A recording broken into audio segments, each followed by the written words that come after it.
മുഹമ്മദ് റഹീസ് കൂടി ചേരുന്നു world cup ഡെസ്കിൽ നിന്ന്. മുഹമ്മദ് റഹീസ്, കാത്തിരുന്ന നിമിഷമായിരുന്നു അർജന്റീനയുടെ ലിയോണൽ മെസ്സിയുടെ ആ റെക്കോർഡ് നേട്ടം. എന്തായാലും ആരാധകർക്ക് മതിമറന്ന് ആഘോഷിക്കാൻ ഒരു ജയം കൂടി വേണം. എന്തായാലും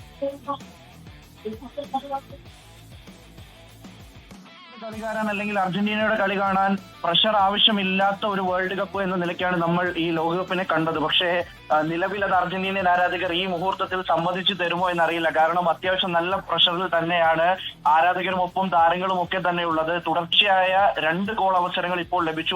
ഒരവസരത്തിൽ തന്നെ 2 തവണ ഗോൾ നേടാൻ കഴിയുന്ന തരത്തിലേക്ക് ഒരു മുന്നേറ്റം മാറി. പക്ഷേ ആ മുന്നേറ്റം ഗോളാക്കി മാറ്റാൻ അർജന്റീനിയൻ താരങ്ങൾക്ക് കഴിഞ്ഞിട്ടില്ല. മാത്രമല്ല ടീമിന്റെ ടാക്ടിക്സ് സ്വാഭാവികമായിട്ടും അത് ഡിഫൻസീവിലേക്ക് പോയിരിക്കുകയാണ്. പരേഡസിനെ മധ്യനിരയിലേക്ക് കൊണ്ടുവന്നിരിക്കുന്നു, ടാഗ്ലിയാഫിക്കോയെ കൊണ്ടുവന്നിരിക്കുന്നു, ഒപ്പം തന്നെ ഡിപ്പോളിനെ പിൻവലിച്ചിരിക്കുന്നു.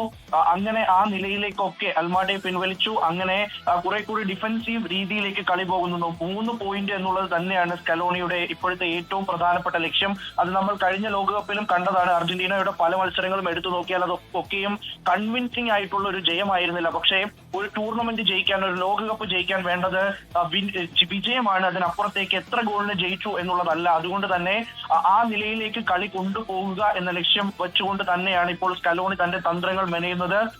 അവിടെ കുറച്ചുകൂടി ഫിസിക്കുള്ള താരം, കുറച്ചുകൂടി ഫിസിക്കിട്ട് കളിക്കാൻ കഴിയുന്ന താരമായിട്ട് അവിടെ അർജന്റീനയുടെ ഏറ്റവും മധ്യനിരയിലെ പ്രധാനപ്പെട്ട താരങ്ങളിൽ ഒരാളെ കൂടി കളത്തിലേക്ക് കൊണ്ടുവന്ന് ആ നിലയിലേക്ക് ഒട്ടാമെന്റിയെ കളത്തിലിറക്കി കളി മാറ്റുകയാണ്.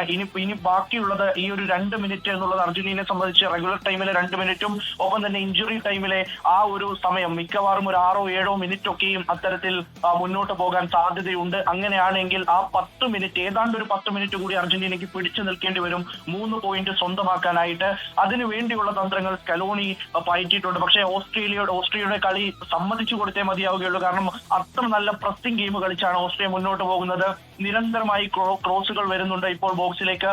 അർജന്റീന വലിയ തോതിൽ പ്രയാസപ്പെട്ടത് കൊണ്ട് തന്നെയാണ് ഇതൊക്കെ തന്നെയും ഡിപ്പെൻഡ് ചെയ്യുന്നത്. പക്ഷേ ആ ടീമിനെ സംബന്ധിച്ചിടത്തോളം അത് ഈ ഘട്ടത്തിൽ വളരെ നന്നായി എന്നുകൂടി പറയേണ്ടി വരും. കാരണം ഒരു തരത്തിലുമുള്ള വെല്ലുവിളി ഇല്ലാതെ മുന്നോട്ട് പോകുന്നതിനപ്പുറത്തേക്ക് കുറച്ച് ഡിഫൻസീവ്ലി കൂടി കളിച്ച് മുന്നോട്ട് പോയി നിൽക്കണം എന്നുള്ള നിലയിലേക്ക് കാര്യങ്ങൾ പോകുമ്പോൾ അർജന്റീനയുടെ ഒരു മുന്നേറ്റം ഒക്കെ ഈ നിമിഷങ്ങളിൽ 5 മിനിറ്റാണ് ഇഞ്ചുറി ടൈമായി നൽകിയിരിക്കുന്നത്. ഇപ്പോൾ നിശ്ചിത സമയം കഴിഞ്ഞിരിക്കുന്നു. നിക്കോ ഗോൺസാൽസിനെ ഫൗൾ ചെയ്യുന്ന കാഴ്ചയാണ് കണ്ടത്. എന്തായാലും അതിലും അല്പസമയം കൂടി പോകാൻ സാധ്യതയുണ്ട്. 5 മിനിറ്റാണ് അധിക സമയമായി ഇഞ്ചുറി ടൈമായി നൽകിയിരിക്കുന്നത്. 5 മിനിറ്റ് കൂടി പരമാവധി പിടിച്ചു നിന്ന് ആ 3 പോയിന്റും അടിച്ചെടുത്ത് നോക്കൌട്ട് ഉറപ്പിക്കുകയായിരിക്കും അർജന്റീനയുടെ ലക്ഷ്യം. ഇനി കൂടുതൽ ആക്രമണത്തിനൊക്കെ തന്നെ ശ്രമിക്കാതെ പരമാവധി പന്ത് കൈവശം വെച്ച് എല്ലാ തരത്തിലും പന്ത് അടിച്ചു കളയുകയോ ഇല്ലെങ്കിൽ ക്ലിയർ ചെയ്ത് കളിക്കാൻ തന്നെയാണ് ശ്രമിക്കുന്നത്. ഇപ്പോൾ ലിയോണൽ മെസ്സി ആ ഫൗളിന് കിട്ടിയ ഫ്രീ കിക്ക് എടുക്കാനായി വരുന്നുണ്ട്. എന്തായാലും മെസ്സി അത്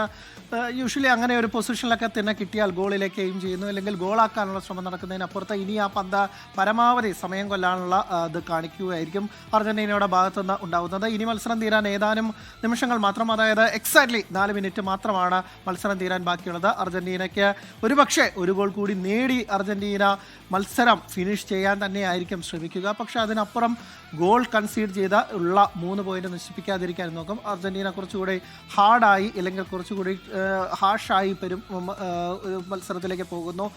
ഒരു കൗണ്ടർ അറ്റാക്കിനുള്ള ഓസ്ട്രിയൻ ശ്രമം തള്ളിയെങ്കിലും ഇല്ലെങ്കിൽ എതിരാളിയെ അടിച്ചിട്ടെങ്കിലും അവസാനിപ്പിക്കുന്ന കാഴ്ചയാണ് ഇപ്പോൾ കാണുന്നത്. എന്തായാലും ബാക്ക് പാസിലേക്ക് കാര്യങ്ങൾ വരുന്നു. ലിസാൻഡ്രോ മാർട്ടിനസ് ആ പന്ത് എമി മാർട്ടിനസിന് കൊടുത്ത് കൂടുതൽ അപകടങ്ങൾ ഒഴിവാക്കുന്നു. മധ്യനിരയിൽ പരഡേസ് അടക്കം ഇറങ്ങിയതിൻ്റെ ഒരു കാര്യം അല്ലെങ്കിൽ അത് കാണുന്നുണ്ട്.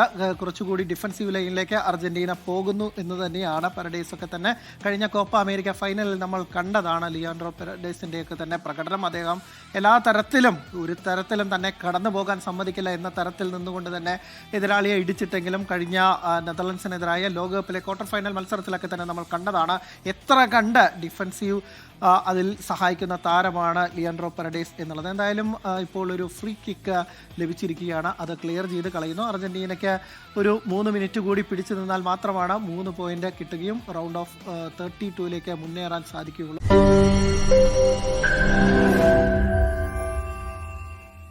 ലോകത്തെവിടെയായാലും ഏത് സമയത്തും 24 വാർത്തകളും ഓഗ്മെന്റഡ് റിയാലിറ്റി പാക്കേജുകളും എക്സ്പ്ലെയിനറുകളും വിശദമായി കാണാൻ ഞങ്ങളുടെ യൂട്യൂബ് ചാനൽ നിങ്ങൾക്ക് സബ്സ്ക്രൈബ് ചെയ്യാം.